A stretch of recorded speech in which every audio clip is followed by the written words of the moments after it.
Welcome to another episode of Six Figure Secrets for Fractional Experts. My name is Bradley Jacobs. I'm the founder and CEO of Mylance and your host today. Today, I'm joined by Greg Stevens. Greg is a certified professional behavior analyst, master certified trainer, and corporate executive coach.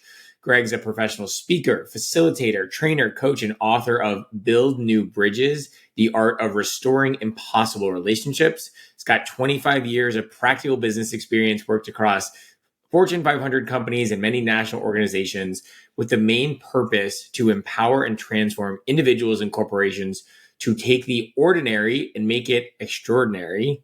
Greg, welcome to the show. Bradley, thanks so much for having me. It's an honor to be here. I really appreciate it. I want to start with, how did you get into this space? It's kind of a unique niche around having those hard conversations. Like, give us a bridge story of how you got into this. Well, when I first started, I was in sales and actually worked through getting my coaching certification through a true apprenticeship early. And I first taught man-woman relationship programs. As I worked through that for several years, I found that the biggest problem people had was communication, especially when the stakes were high. And then I ran into a group, training. It was called Path to Dialogue. And trainers, actually, they created the training later to be Dialogue Smarts. And then they changed it after they wrote the book to Crucial Conversations, Tools for Talking When Stakes Are High. So I've been around it a while, but I was one of those people that really needed help. When stakes were high, I could talk to anyone at almost any time. And when I took that class, it changed how I did things. And I thought, I started teaching the class. I thought, how can I actually live what I'm teaching? So I had a crazy idea that I would clean up all my past relationships. And so I made a list of 36 people, and it took me about 2.5 years to go back and clean all of those up. And doesn't mean I'm best friends with those people. It just means I cleaned things up. Some relationship was rekindled. Others, it was a one and done situation. So there's a lot of things that happened in there. And I actually was attracted to it because I was so bad at it. Those who don't know how to do it, they typically teach. Well, I wanted to learn how to actually do it on a day-to-day basis as I taught it, because I wanted to live what I was teaching. And so that's how I came into it. And what I was once scared of, I still don't like. I'll be honest with you, Bradley. I don't like having these conversations. What I do like is what is on the other side of the conversation. Yeah. I mean, often there's that discomfort in the middle to get to where we want to go, right? Always. So if I'm a fractional executive, independent consultant, small business owner listening to this right now, I might be thinking to myself, like, okay, how does this apply to me? So why should people keep listening right now? Think of it like this. What's a conversation you've been putting off or haven't had? There's something, it could be with your spouse about running your business. It could be with a client not paying you. It could be with a client not doing what you ask them to do, not even communicating what you need. There's typically many of these conversations. We typically just think that's how the world is. But what if you had the ability to begin addressing those? I find there's typically money on the other side of these in business, and it actually brings you peace of mind. It starts to wipe out a lot of the drama in your life, all the unnecessary issues. It brings accountability with your people back into place. But if you don't have a good foundation in this area, you tend to avoid it until you're frustrated to the point where you're not sleeping at night. You see your people as a problem or the situation, all of those things, and we feel like we have no control. And I know how that is. When you take that back, you know how to communicate. A whole different reality can begin to ensue at that point. And one thing you mentioned earlier when we were chit-chatting before this was maybe the most important conversation is the one with yourself. How does that play a role as a business owner?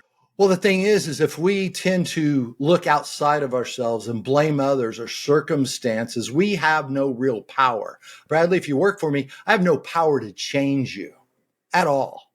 But internally, I'm like, I see you as the problem. If I start to look at where I'm the problem, how can I improve myself where I can influence you? And how can I get better at communicating like that? I actually take back my power rather than giving it out to other people who aren't pulling their weight. And I can begin to do things differently. And what I found, when I do things differently, other people tend to have to change how they engage with me. But it all starts with that internal conversation. First, am I as good as I thought I was? I thought I was pretty good at this, but things aren't falling into place the way I thought they need to be. So am I doing the right things rather than saying it's my people, or people just don't do what they say? How can I influence them to do that rather than try to control them to do that? Because that illusion of control wears us down. It takes our power away. So it's that internal conversation to know I can do that. How do I manage my emotions is another one. People push your buttons, or circumstances push your buttons. That's all a mental construct of us seeing the world. We see it as this, it shouldn't be this way. Well, that's an illusion. Anytime you hear the word should, yourself saying should or shouldn't, that's illusionary. So what can I do to actually begin to create with what's showing up with me in the best way possible? Doesn't change my vision. It changes how I engage with the obstacles to fulfilling that vision. So as we're talking about this about taking responsibility, right? That's what I hear you say. It feels very easy to blame the circumstance or someone else or the market or my dog or whatever, my spouse, my kids, whatever. There's a million things to blame. It's so easy. And as you said, gives our power away. So what prevents us? Because there's also incredible ownership and authority, and there's something beautiful about taking responsibility of like, okay, I get to be the one that creates what I want to create. But what prevents people from doing that? Well, there's a lot of things. I'm going to say sometimes it typically starts out with an ability issue.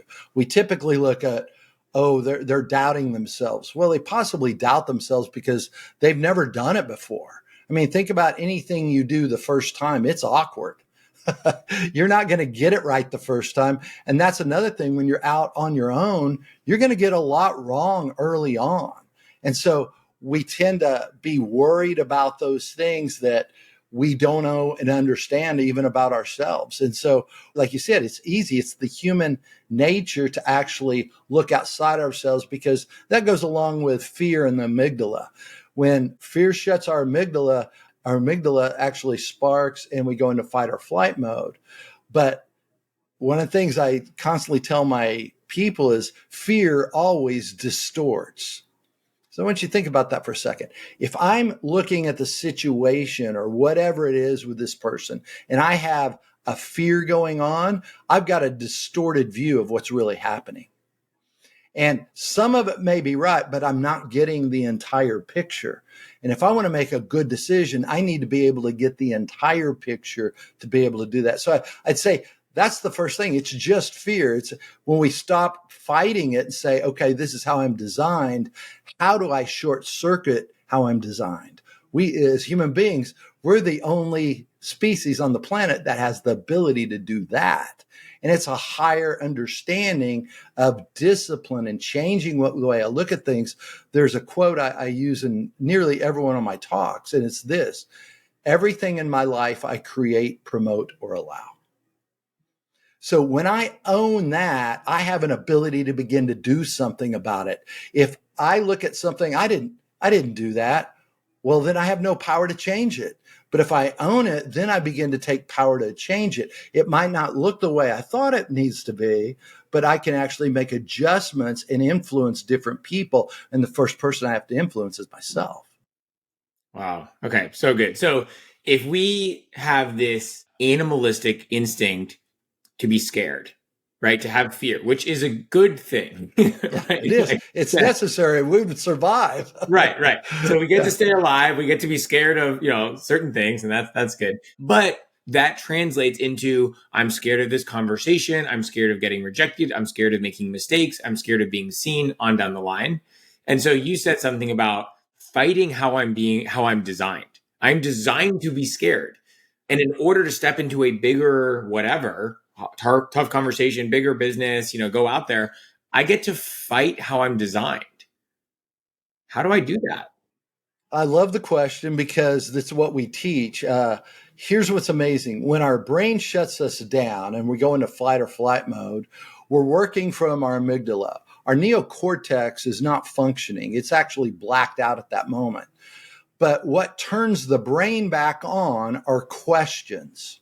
When I can have the wherewithal and sense to ask myself a question, then I start to flip and reverse that process. Because here's the good news. Your reflective brain, which is your neocortex, and the reactive brain, which is the amygdala, they can't both be on at the same time.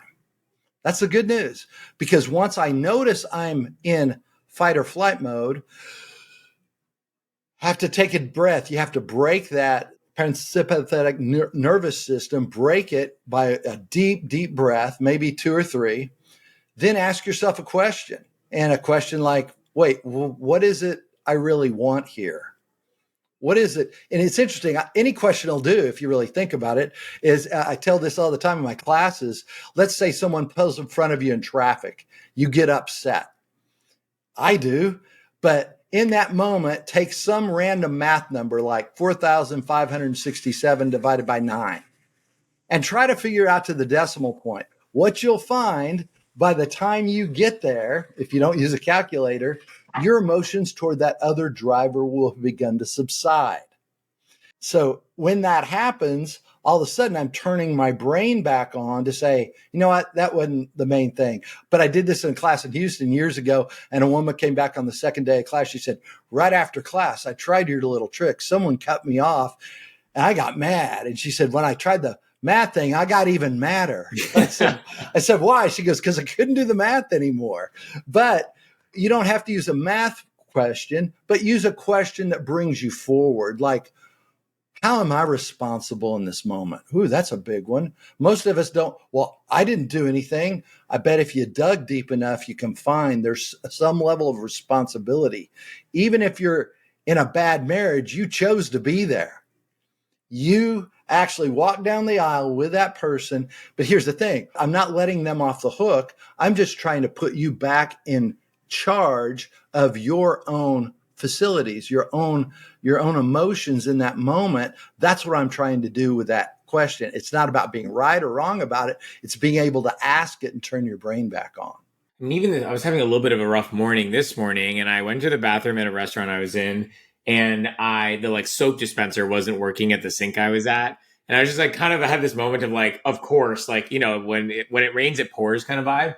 And then I did ask myself, I was like, what am I really upset about here? Like, truly, and then I was like, nothing, right? I'm not actually upset. This is not a big deal. I'm going to go get the other. It's fine. And I shifted. It was like over, right? So yeah, I just like, what am I actually upset about? Or I think, when I coach people, I ask like, what are you scared of? Like, let's just name it, right? Because when you name it, you're like, okay, I'm scared of failure. Cool. What does failure look like? Okay, no one listens to my podcast. Okay, what does that mean about you? Like, you can just keep going, and you kind of get to like the fear is totally irrational. They're paper thin and they're not real, most Right. of them. Right. Yeah, it's at least in a knowledge capital or a knowledge workforce that we typically work in today. Now, if you're welding something, if you're out there doing something dangerous, it's a different situation when you get out there. Because I've worked with steel workers on mentorship programs, and it's interesting to talk about, okay, when you're out there on the plant floor, there's a time for command decision, pop to, listen to me, yell at someone, get them into safety. But then there's also a time to pull it aside in the locker room and talk about, hey, man, what do we need to do out there to be safe? Or how do we learn from what happened today? But in that moment is not the time to have that conversation. And you're bringing a point up, and I'm kind of tying it all in my head as you talk, is when I do business planning for Mylance, for my company, I do it when there's kind of nothing else going on in my day. I can't do it at 11 a.m. Like, I'm being pinged on email and LinkedIn and Slack and all this other stuff. And it's like, it's hectic. And I kind of feel like a little bit I'm in fight or flight. I'm just like trying to like, navigate all this shit in the day. When I do it like Sunday late afternoon, I have a clear head. No one's bothering me about anything. And I can think really clearly, right? I'm very reflective on what the business needs, right? Which is great. And then when I go to execute some of those things, sometimes that's when some fear can pop up. Absolutely. And it becomes because you're in that space. But I think every person who runs a business or is working with business leaders, you need to have that space of creativity, safety, thinking through things.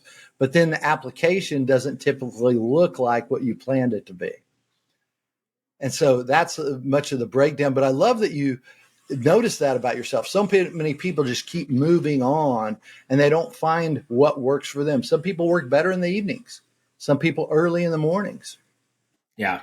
It's kind of tying it together of being in the reflective state, let's say a Sunday late afternoon, versus being in more of the reactive state. And then when I'm in the reactive state, I get to kind of practice what you're talking about, right? Of like, if I'm scared to do something or feel uncomfortable, my reaction can sometimes just be distraction. Like I'll go do something else, or I'll work on part of the business that frankly probably doesn't need my attention, or I'll do something that feels good. We want that dopamine hit because we've had that pressure so long. But that's also part of understanding. I love that you're going to hit a wall, especially going out and doing it day after day. I try to leave myself time every day to have reflection, to have the time. I start my morning early, but I also find at the end of the day, I kind of need to look back and just let it go. And what does that mean? Let it go. Like let what go? Like you said, all the fires that come across, I get in deep conversations with my people, and it gets emotional sometimes. And I'm not a therapist, but the level that people trust me and open up to me, and it's hard to hear some of the things that people go through. They're working hard. They're trying to do different things within their organization. There's many different barriers, and when people have that sounding board, it allows them many times to let that go. But as the person listening, sometimes I used to take it on. I've learned now I need a decompression time. My goal is to connect with them, help coach them, find their genius in the situation. But then I need a decompression time after that. What I'm hearing too is the separation of I'm going to leave work at work and all the stuff that came up in the day. I'm going to leave there so that I can transition to my personal life, whether it's wife, kids, friends, whoever, and show up fully there and not bring all the crap that happened today into that space. Well, and I'll be honest, that sounds good. It's hard to do. And one of the things I've found, I want to encourage leaders out there who experience this. You come home, you want to do that. Many times something's going to pop into your head. Rather than try to remember it, I used to teach getting things done as well. Pull out your phone, text yourself something so you won't forget it, because your mind is for having ideas, not holding on to them. So if you want to be completely present with your family at the end of the day and something pops in, don't fight it. Don't try to remember. Pull out your phone. We've got a great tool. Don't stay on it. Don't do social media, but just text yourself a reminder so you don't forget. That lets you ease back and clear everything out so you can be present with your family. Yeah. What I do is I have my Notion to-do list. I have it as a shortcut on my home screen on my iPhone. So I can quickly just go to the shortcut, add the thing to the to-do list or the reminder, whatever it is. And then it's out of my head. I know it's there when, in the morning when I need it. And I can, like I 100% agree. Yeah. And that's the biggest thing. Most of the time I'm with leaders, they tell me my spouse doesn't feel like I'm around enough. Well, it's interesting because they might be working a lot, but it's the time you are there. Is it quality time, or are you still in your head about the problems at work? And there really needs to be some level of, I need to let this go, because your life isn't your work. It's a big part of your life, but that's not your life. It's an experience and you get to choose those. But here's the thing. Most leaders don't respect themselves enough, or they haven't set their boundaries with themselves. It goes back to that self conversation. This is a discipline. I need to let that go so I can be with my family. Because most people will tell you, I'm doing this for my family. That's why they're working the hours. They need that space to be able to make that shift. And it's a hard one, but it can be done because I do it. Other people do it. I've seen it over and over. And I know some people who, before they walk in, they're going to clear their head for about 5 minutes with some type of meditation before they walk in the door of their family. It clears it out. One of the exercises I do with my clients, and we do this before every meeting, I call it a 2-minute clearing exercise. And we just take 2 minutes. And if we're on Zoom, we cut off our screens. I close my eyes and clear my head. I just try to get everything out so I get present. And I found when I do that, that 2 minutes saves me 2 hours on the back end of jumping around, my brain being in different places. And my clients typically start doing that with their teams after they do it with me for a little while. And they say, my team really loves this because we get so much more done in such a smaller amount of time. Are you saying you start a coaching call with a client with 2 minutes of that silence, Total cameras silence. off, just sit with yourself for 2 minutes? Or if I'm in their office, I sit there and we're just gonna sit here, and I close my eyes and I just get quiet. And it's awkward the first couple of times you do it with them, but then they value it because most people don't take time 2 minutes, and then all of a sudden 2 minutes, I've seen it feel like 20 minutes. But there's a refreshing after it. And then I'm in my creative mode and I can actually get to work much quicker, cleaner, and get to it. And I find meetings actually don't drone on and on when we do that. We're there to get something done. We've cleared it out and we're ready to go. Beautiful. I've instituted a practice for myself is when I'm feeling really emotional in my body, I used to just kind of resist it, right? I was like, I don't want to feel this, and I'll distract myself and jump into work and whatever. And I started setting a timer for 3 minutes. And what I actually do, so same idea. And I say, like, bring it on, right? Whatever feeling it is anxious, sad, fear, grief, whatever feeling I'm trying to avoid. I'm like, all right, let's go. Like, bring it. And it's just an emotion. It's not going to kill me, right? But it really does allow it to just come through my body and usually process through. And I let go of it. I try not to make meaning of the feeling or like, why is this happening? All this stuff. And then I can just let it go and move on. Well, there's data that says, I love that you do that, because there's data actually backs that up, because you only have an emotion typically for about 90 seconds. And then if you keep reliving it, it becomes a mood rather than just an emotion. And moods can last for years with some people. So these are things that people run into, and you can actually do these little things. Now, does one thing clear it all out? No, but little things can make such a big difference, and done over time consistently. It's really amazing. It's kind of like compound interest. Doesn't seem like a lot, but it can be a lot at the end of it. Yeah, beautiful. I want to get into control versus influence, something you were sharing with me earlier. I think can be really impactful. So we'd love for you to just break down, what is control versus influence? How does it show up in our businesses? Well, most leaders want to control things, because if I've got control, I know what's going to happen. I've got a direction.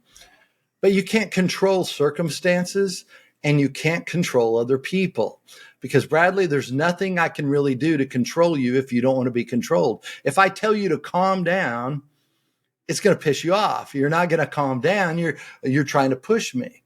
So what I ask my leaders to do, stop trying to control everything else and control yourself.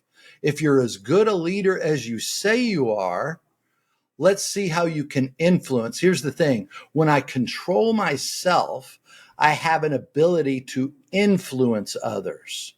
Until then, my behavior is actually going to create the resistance that I don't want when I try to go into control.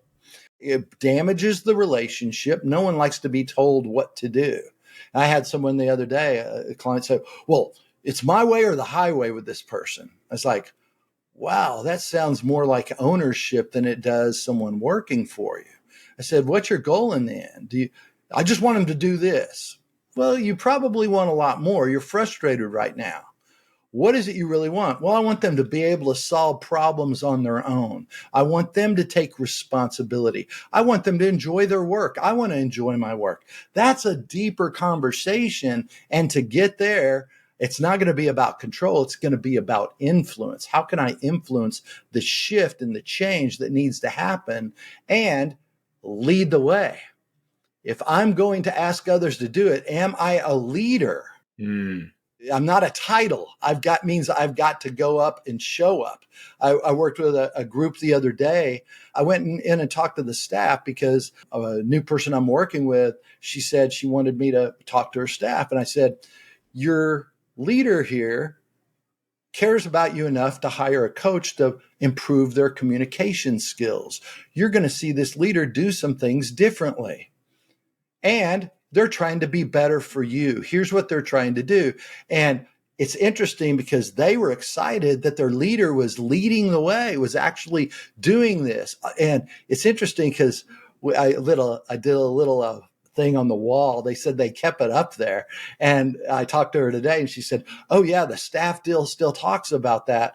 And we're communicating much more effectively just out of one conversation because they know the leader is practicing something new.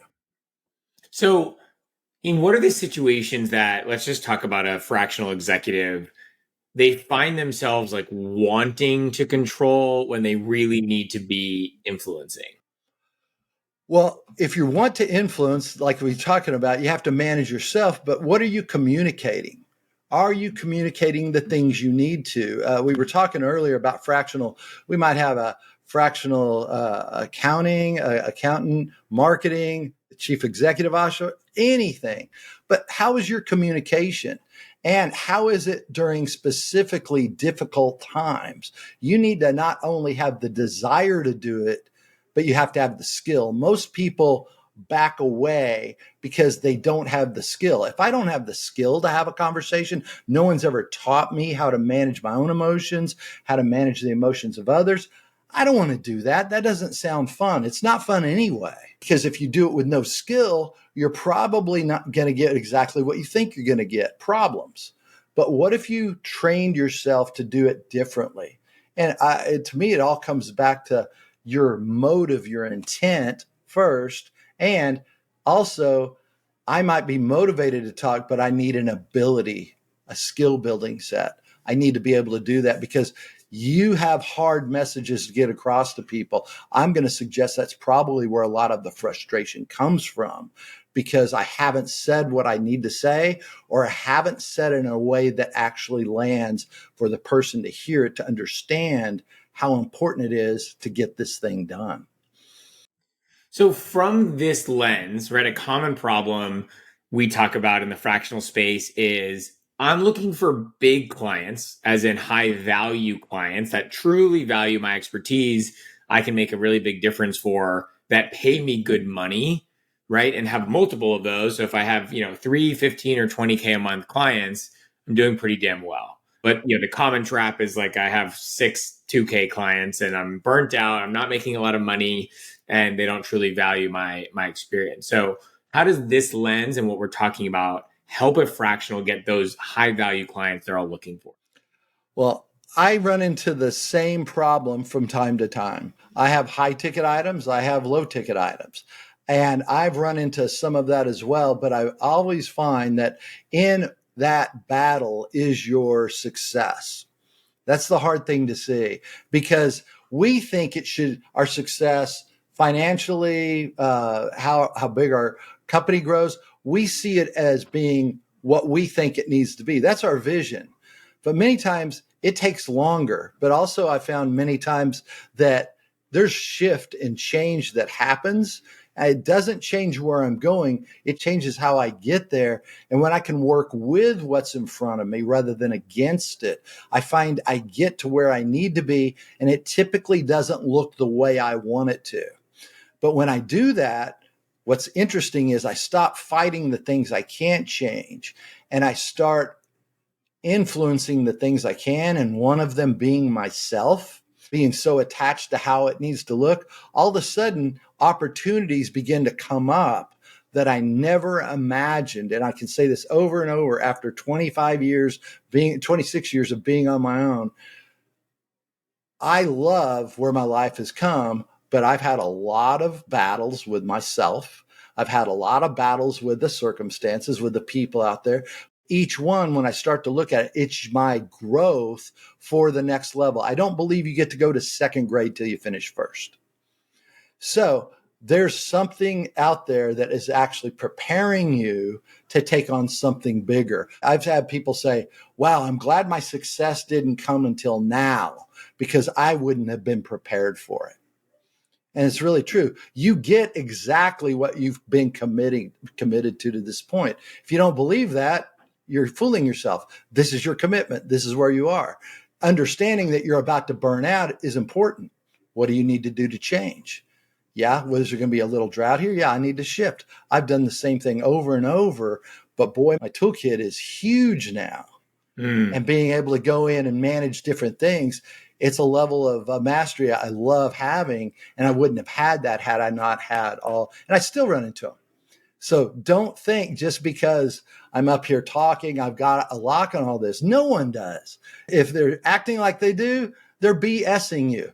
They're hiding something. They might have all the different things. I guarantee if I dug in a little deeper, they've got battles and challenges that they run into. They're just different. And we try to compare ourselves with everyone else. Stop comparing yourself. You've got your own gifts. You've got your own talents. There's no one to compare you to. You're one of a kind. You do what you need to do. And what am I going to learn from this situation? That's kind of how I look at it. It's all about self-growth if I'm going to look at it. So when we talk about, I heard you talk about surrender, like surrender, right? Be unattached to what it's going to look like. I've been working on that myself. And someone asked me recently, like, what is your kind of spiritual practice? And I'm going to ask you this question because I'm sure people listening, whether they have, more of a religious faith and it's like, okay, God or Jesus or whoever is going to like take care of me, or there's more spiritual, right? Like the energy in the universe, like rigged in my favor, it's got me. Regardless of the religious spirituality, whatever it is, what have you found to be most effective in this unattachment, non-attachment, surrendering to what's here for me now is the step I'm quote unquote supposed to be on, and I get to trust it and surrender to what shows up so that those opportunities that you couldn't have imagined do show up and, on down the line? Yeah. I love the question because what I tell people over and over, because I have a certain faith and I'm not religious, but I'm got a deep spiritual faith. And in that surrender, it's like, here, take this from me, and I hold on to it. I know I'm used to this. I know this. I understand this. And that's the problem. We have something and we don't want to let it go. And that's what I tell people in conversations. You can never control the other person, but if you let go of your attachment to what you think it needs to look like, and you just concentrate on being in the moment and showing up as your best, you're going to be your best. If I'm looking over there to something I do or don't have, I don't know what's really going to show up in this moment. It's hard to let go though, because I'm familiar with this pain. I don't want to trade it for another pain. I know what this feels like. and like I said, I have my own faith, and I think everyone needs to take a look for themselves. But to me, when I'm looking at that something bigger and I'm giving that over, there's a step in there that says, you know what? It will show up at the right time. And typically when I let go, it tends to show up. I can't tell you how many times that's happened for me when I feel like I'm completely done. I don't know if I'm going to get back up. And then all of a sudden I get back up and I take a step, and then it happens. And I can tell you that it's happened financially. It's happened in relationships. It's happened in where my business has gone. Every part of my life I can show you when I let go, try to let go of control, doesn't change my vision.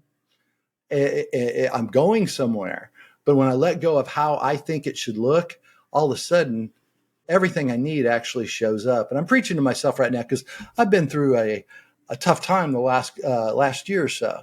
But it does. It shows up over and over. I just realize I'm talking about what's going on, and it's frightening in there. That's all I can tell you. And that's why it's important to have people around you can process it with, to talk to. It's so important for leaders because we can't talk many times to the people in our organization. You need a coach. You need, some people go to therapists. That's fine. You need good friends. You need someone who can actually listen without judgment and let your ideas bounce off. It's typically not, that's what I tell people when I'm coaching them. It's not my ideas that's gonna help your genius. My ideas work for me. Your ideas will work for you, but you have to get them out of you. When we try to just process it inside, we never hear them. And when we speak them to someone, we hear them differently. Yeah, beautiful. I mean, it's just a good reminder, and I appreciate your vulnerability and sharing you're on this journey too, because it's easy to look at someone who's kind of preaching about this, talking about it, and say, like, oh, like he's on the other side. And there is no other side, right? We're always in it, and it's almost, I'm thinking, like, as you're talking, I'm like, okay, I know all the things you're talking about. That doesn't mean I've, perfectly practiced them and, anything like that. I'm like, how do I wake up in the morning every day and somehow remind myself of all of these things? There's like a million things I want to remind myself of every day, including like non-attachment and surrender and, on down the line. Is there something you do to remind yourself of these principles? Absolutely. For me, well, say this as well in many of my classes. People in my classes will have aha moments. Oh my gosh, I don't see the world the same way. But an aha moment doesn't stick around unless you practice it over and over and over. There's no permanence in a breakthrough. There's only permanence in discipline and practice. But the problem is people want perfection.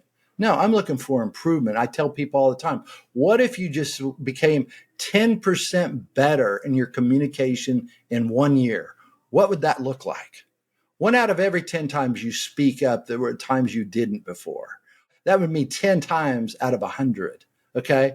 Let's say, you start to look at it, but what happens the next year if you add 10% on that? And again, so incremental practice. And just like Bradley, you're talking about all those different things. I bet your level of mastery today is much better than when you started in those conversations, but you're not done with it.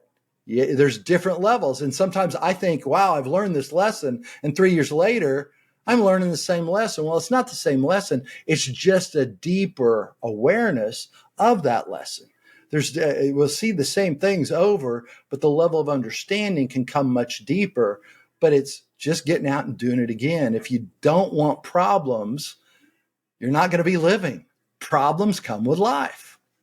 Yeah. And something I've been noodling on lately as well is the bigger game I play, the bigger my problems are going to be, right? And I get to be a more equipped founder, entrepreneur, partner, whatever, to handle the bigger problems, right? Absolutely. What I just said earlier, when you're getting prepared, when you start to see if you're late in your career and you're seeing, I thought I was done with this. Well, you're just getting prepared for something bigger. Because I believe our creator, whatever you want to call it, doesn't throw us in to fail. He throws us in to succeed, but he prepares us. You don't go to the gym and throw 250 pounds over your head the first day. You take about 75 pounds, you start working out. It's going to take some time to get there, and it's going to take some pain. But also, I want you to get someone who really works out a lot. They start to enjoy that pain in a different way because they know what it is. And that's the discipline of changing your life, how you talk to yourself. It's a consistent day by day. What am I going to do differently? Yeah, no, I love it. And I think the people that are listening that are either new in their journey, any kind of entrepreneurial journey, or thinking about going on it, when you're in a W-2 job, any kind of corporate startup environment, the level of failure and risk is just like almost non-existent relative to being on your own. And they don't quite realize, no one quite realizes what it's going to be like. And there's no way to properly prepare. I could tell you all day, you could listen to this conversation all day. It doesn't matter. At some point, you got to just do it and face what it feels like, face the experience. Hopefully, you can just expect that it's going to happen, but you don't know what it's going to feel like. And then you just get to have the mindset that you shared as best as you can. That's it. Also, Bradley, your interviewing is great. I love it. But I hope it's okay. I'd like to throw back a question to you. Sure. I like to have real conversations. And what are some of the insights about your struggles that you've seen? Because I love to hear from people. What are your insights about the struggles you were just talking about?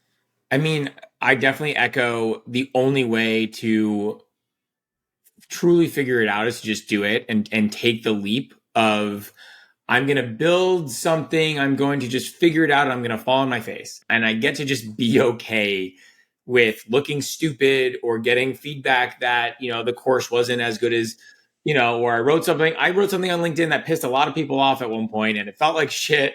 And I felt terrible about it. I was like, oh my God, I dramatized it in my mind. And then like 4 days later, it was over, right? It was just kind of like I pissed a bunch of people off. I said sorry. And then we moved on. I was like, It was fine. But the fear, I'd say, is there. It's real. And I think it's really important to acknowledge that. And I've acknowledged it within myself. And I've also asked the fear to just like step to the side. Like, I'm going to do this anyway. And sometimes I'm going to find a hack.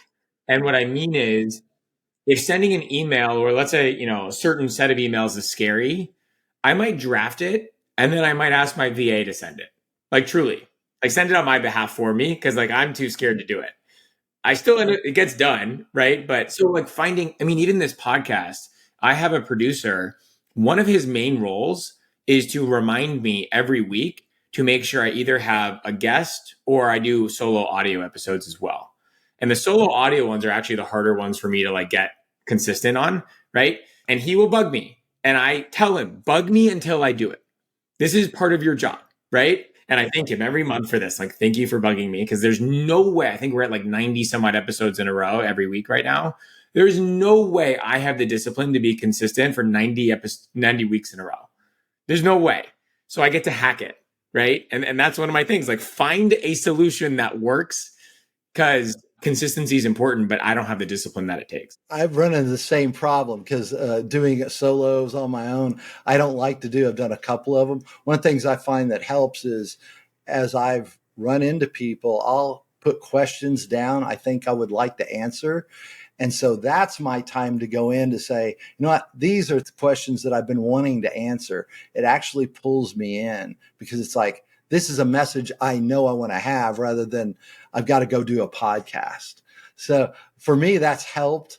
And, but I love your honesty as well, because it's hard, especially when you got so many things going on and to go sit in front of a camera by yourself and say something. It's much better. The connection, the energy is so much better with another person there. Yeah. And I have my own imposter thoughts of, I want the podcast to be amazing value add, right? And I'm like, okay, what am I going to say this week that's going to be so valuable, right? How do I make it amazing? And kind of what you said, I get to unattach from that.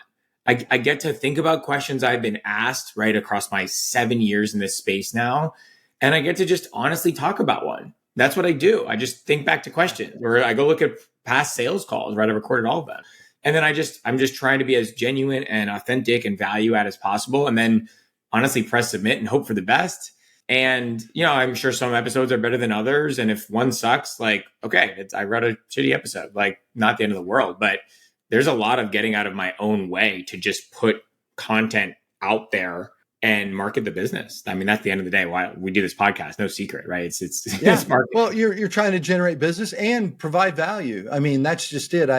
Why I came on. I wanted to provide value to people. I want to get my name out there, and we all work hard at this. And the other thing is that's where I love it. I also want to invite you. I have a podcast I'd like to invite you on too, because amazing. Be able to get out and share that message and find like-minded people who are trying to help, because that's one of the reasons I put my podcast on and wanted to be on, because I know there's a lot of crap material out there. There's a lot of distractions that people can do. I just thought maybe we could do something more positive with the time that we're doing those things. Love it. Love it. Amazing. Well, I appreciate the invitation. Would love to join you. Yes, please.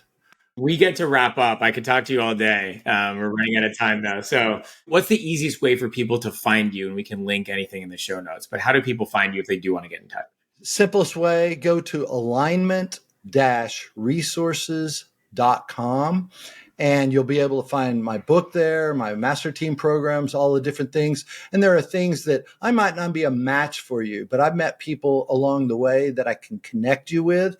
My sphere of coaching lives in that area of relationships and tough conversations and how to make better relationships. But I know other business coaches. Bradley, I know you now. I can refer people to you.